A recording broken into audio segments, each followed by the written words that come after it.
Welcome to the Trailbreaker Podcast. I'm Aaron Feinberg. In this podcast, I explore what it takes to be a trailbreaker.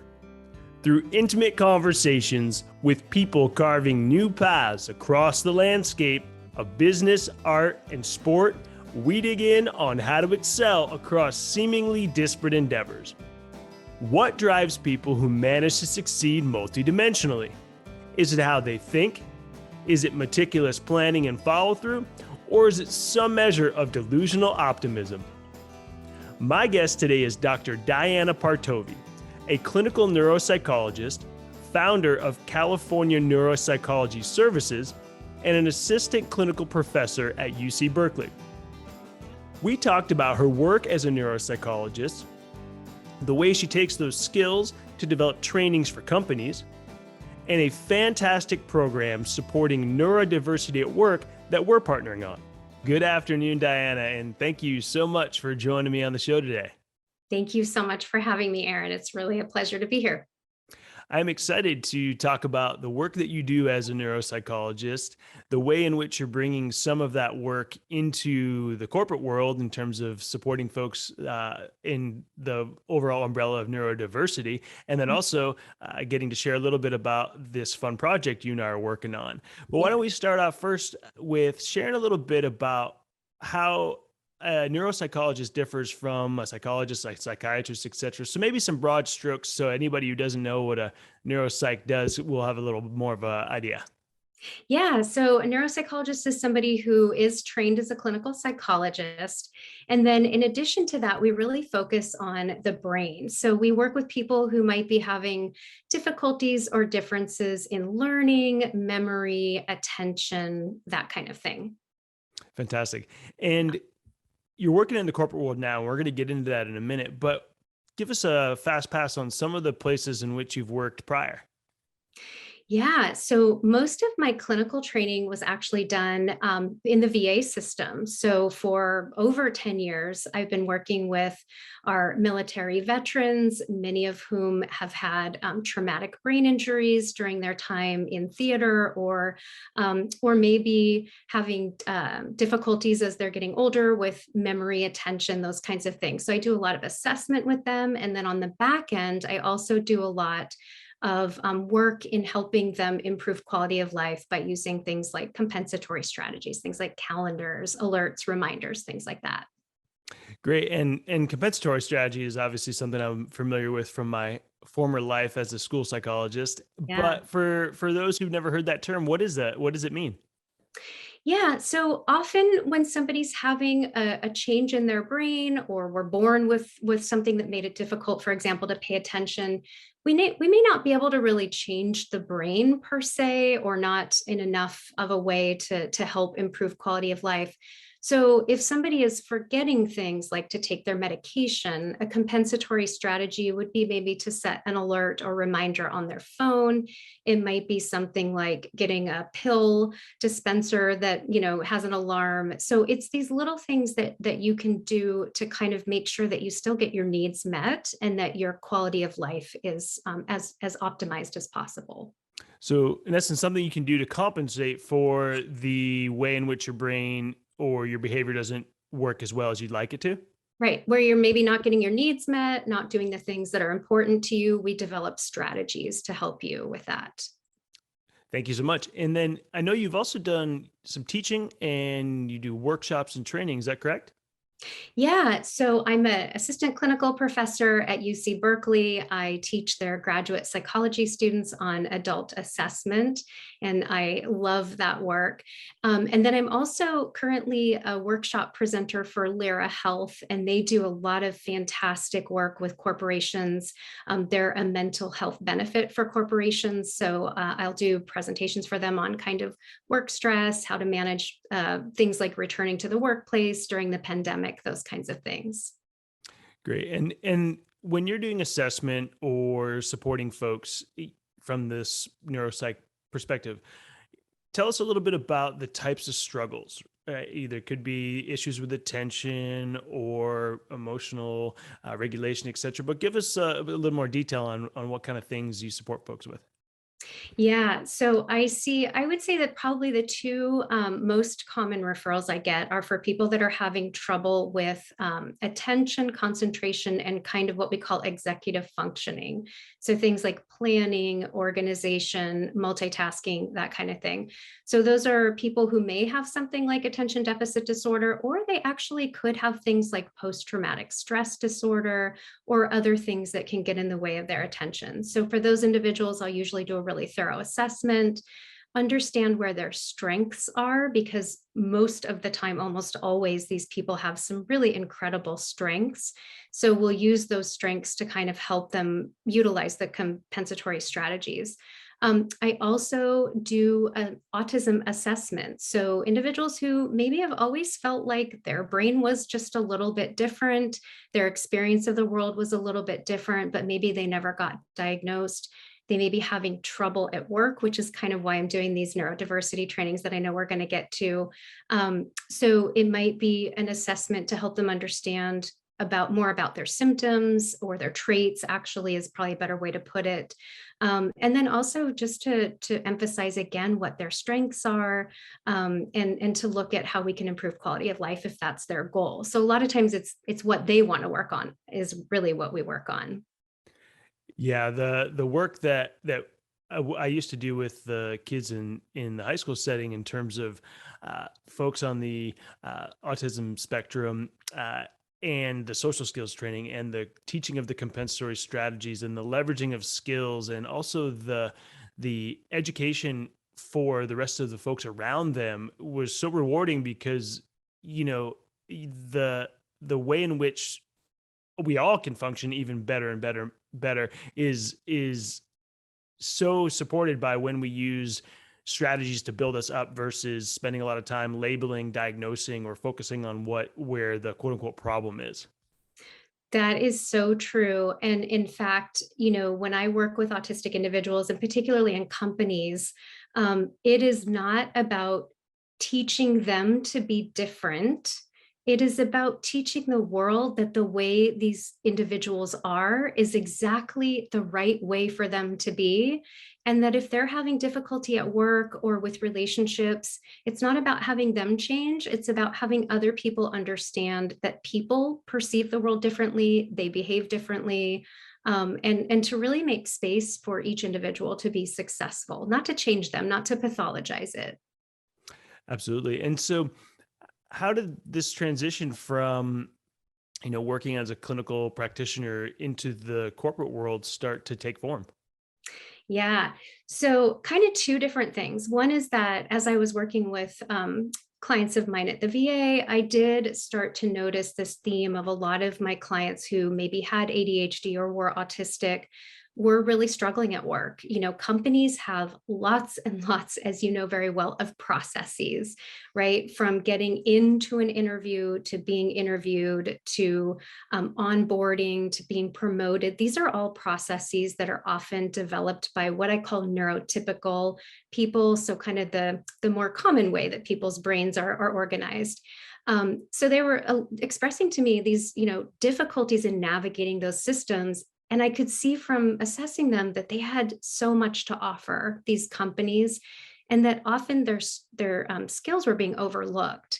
So that was kind of one of the things that pointed me in this direction. I also have an incredibly neurodistinct family, and lots of personal experience, even myself, experiencing the world in a very different way than most people.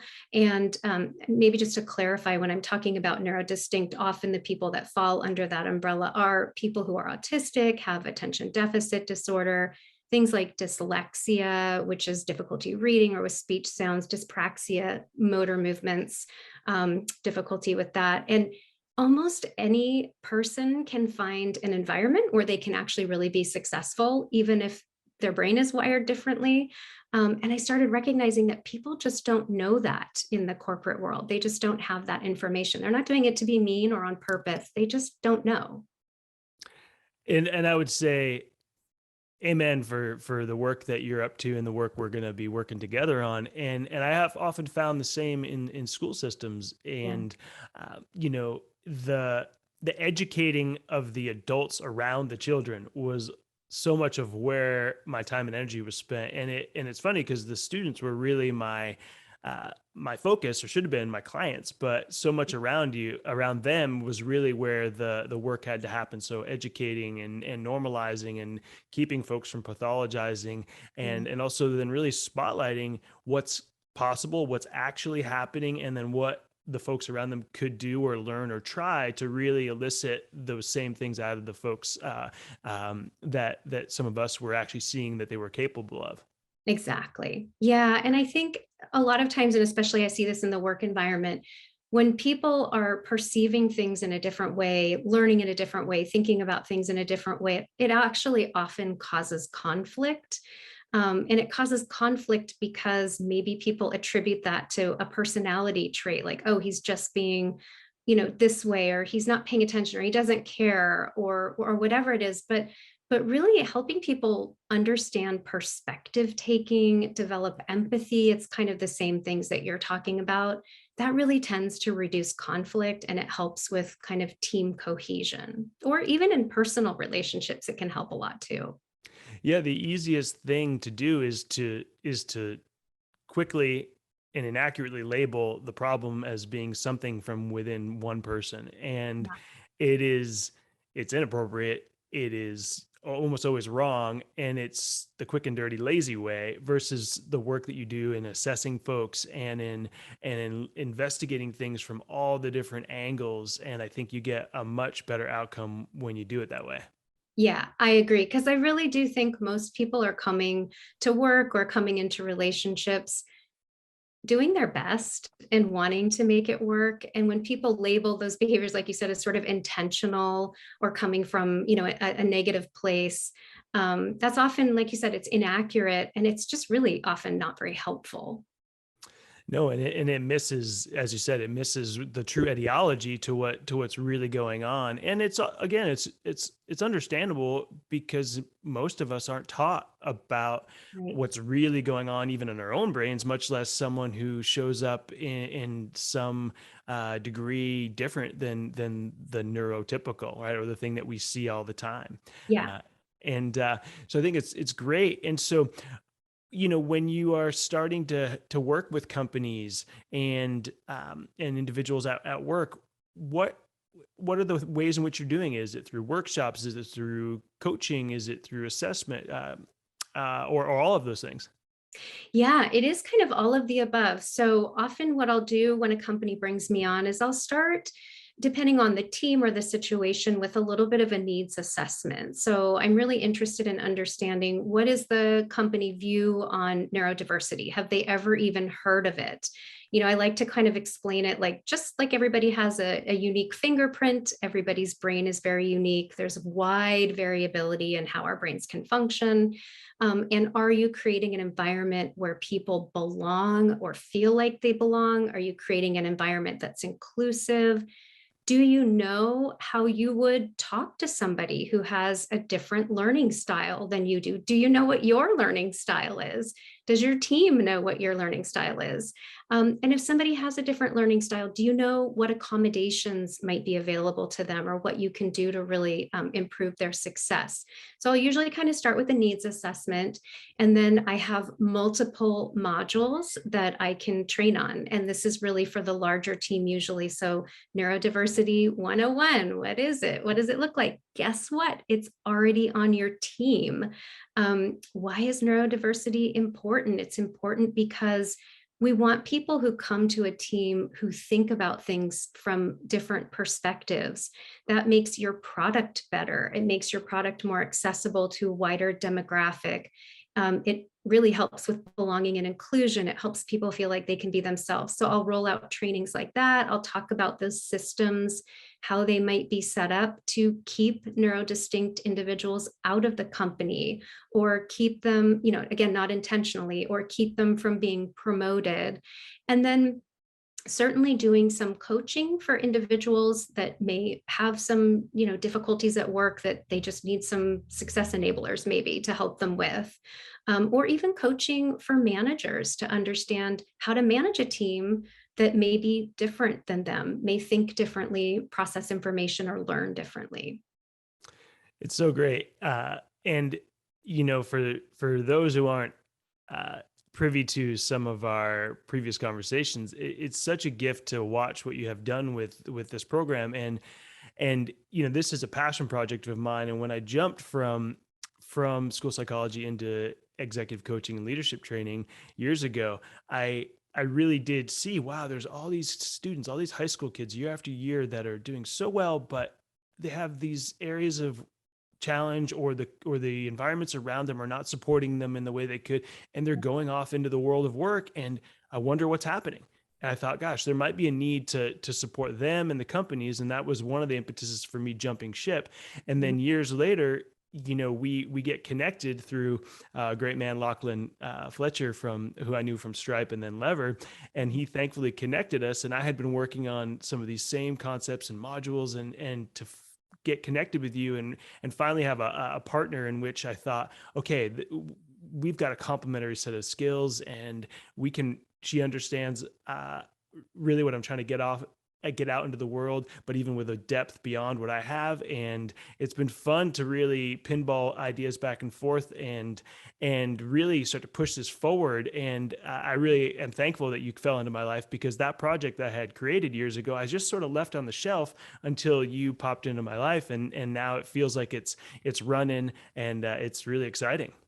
Yeah, I still remember that day that I met you in the coffee shop, and just, I'm sure, because my voice gets really loud when I get excited about things, you were probably like, okay, I hear you. But it was just so nice to talk to another person who like you, that has the knowledge, that has the background, because those high school students that you saw, what I see on the back end when they become adults and they come into the workplace is a lot of pain. I see a lot of people who have been kind of masking and just sort of trying to pretend to be like neurotypical individuals, or conversely hiding sort of the traits that make them who they are.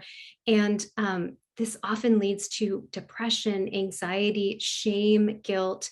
And people come into the workplace like hoping they don't get found out, or having a lot of that kind of imposter syndrome pain. And my goal is always, and has always been, like, how can I reduce suffering? How can I highlight what individuals really do have to offer? Because I really think that is just, it's been a passion of mine for a long time, and I've seen it impact people I really love and care about, when they're misunderstood or looked over, or their skills are not noticed. 100%. And when I made the jump into doing a lot of coaching, I was seeing the same things Yeah. that I was seeing in the school-based counseling work, but now in these coaching sessions. And while I wasn't doing counseling or psychology with folks, some of these same issues around attention, around self-monitoring, executive functioning, the way in which they were processing information, the difficulty managing the day, and realizing, wow, okay, we're making good progress here in our coaching, but that there's a bigger systematic thing that's at play. And I think that finally having companies decide, okay, we can put our people through these kind of trainings is so great, because that's really where the tide shifts and the impact can happen. Hmm. Yeah, and that's such a good point too, Aaron, because I think so often there's this push to make people who think differently think more like neurotypical individuals, and that is not the way to go. Uh, Somebody who has a novel way of looking at a problem is going to come up with a novel solution, and they shouldn't have to try to fit into any particular mold, because the skill set they're bringing is so much better, perhaps, than what the other team members have to offer. So, and we really do have expectations about what leaders look like, how they sound, how they communicate. You have to have good communication skills, right? Well, communication can happen in many different ways. It can be spoken communication, it can be written communication, it can be showing somebody, it can be idea generation. And yet we still expect that people are going to stand up in a conference room and be able to speak in a certain way. That's how people should be. And that's just really not actually true for a lot of people. And it's not where you get your best work from people. Completely. And so when you touched a little bit on helping the broader population understand what's really going on and educating them, kind of shifting the mindset about who should be changing, or how they should be changing. Um, you know, the series of different modules and things like that. So when a company engages with you, are they working with you to work with the managers? Are they working with you to work with the individuals? Is it everybody that gets to be a part of these workshops? Yeah, it really depends on the company and their needs. So certainly I am working with a lot of managers because they are really the ones who need to recognize when somebody has a different learning style or has some needs, support needs that will really help them be successful. But I really try to reach as broad an audience as possible because those employees that are kind of frontline employees that are, maybe even new in the company, we want them to understand sometimes they are actually neurodistinct and don't know it yet. Mm. So I want to normalize that people do have different learning styles. They do have different challenges and skills. And so hopefully, and the responsibility should not fall on the employee themselves, but hopefully give them some, ways to empower themselves to advocate, to ask for things they need, to actually really think about what would be helpful for me, because sometimes they don't know. And to be able to start those conversations, what I hear from a lot of neurodistinct individuals is that those conversations are very difficult to start right now. They're embarrassing to, bring to a supervisor and say, look, I'm really having trouble with attention concentration. And then if a supervisor is like, well, I don't think anything's wrong with you, or I don't believe you, which does happen sometimes, then that person just retreats even further into themselves. So I want to show them how to have the conversations, give them ideas about what accommodations could be available, but then also really working with managers who mostly want to understand and help, to give them some really concrete tools on what that looks like. Fantastic. And do you also work with folks in learning and development or human resources as well? Yeah, mostly it's usually learning and development that reach out to me. They're usually the ones that bring me on board. I always try to partner with the HR people because I just want to make sure that I know what the company's policies are. So I'm not, telling any fibs or anything like that. And HR is often really the best partner because they know what their policies and procedures are. They're often also saying, oh yeah, I've heard of different kinds of things, but I've not heard of neurodiversity before. What is that? Tell me more. So yeah, I really am generally it's rolling out as a training, or people will bring me on board to work individually with either leaders or in some cases with individual contributors as well. Great. And it's was my experience years ago, that once explaining what this really meant and who it could help and how it could help, everyone thought, yes, yes, yes, let's do this. And then through a number of reasons, whether it was just not the right time or I didn't put enough push on it, it just didn't seem to go anywhere. And it's interesting now, where I guess I'd be curious to know, as you've jumped into this space, it seems like it's been moving pretty fast for you. I know you're working with a couple of really major companies that we all know and love. And in terms of sort of any barriers to entry or people's unwillingness to go there, are you finding that it's rolling downhill pretty smoothly? Yeah, I think there's been just a phenomenal push for education in this area. So my biggest kind of obstacle is just people don't know what neurodiversity is. So it's kind of explaining that they do know what it is, they just don't know the word for it. But there are some really incredible people doing work in this area. Jim Hogan at Google is doing some incredible work for inclusivity and neurodiversity. Diane Delaney at IBM, both of them have been incredibly generous with their time and talking with me. So a lot of the big companies are, and I'm not working with either of them in any official capacity. They've actually been mentors for me. But a lot of companies are recognizing this really impacts recruitment. It impacts retention. It impacts those kind of corporate social responsibility measures that companies are really aware of. Are you doing the right thing? Is this ethical? Are you, contributing to the betterment of the world in a way? So it's really getting a lot of traction, which has been a pleasant surprise for me. Because I know even when you and I met 2 years ago, I think there was not nearly as much awareness as there is today. Well, it's about time. It's about Yeah, time. And definitely. in terms of how folks find you and connect with you, obviously they can get you on LinkedIn and we'll publish your contact information, but do you have a website or a business name for these programs? Yeah, I do. So I'm on LinkedIn, certainly happy to connect with people there. My company website is CAL for California, CAL Neuropsych, and I know you'll publish that. Or you can Google California Neuropsychology Services.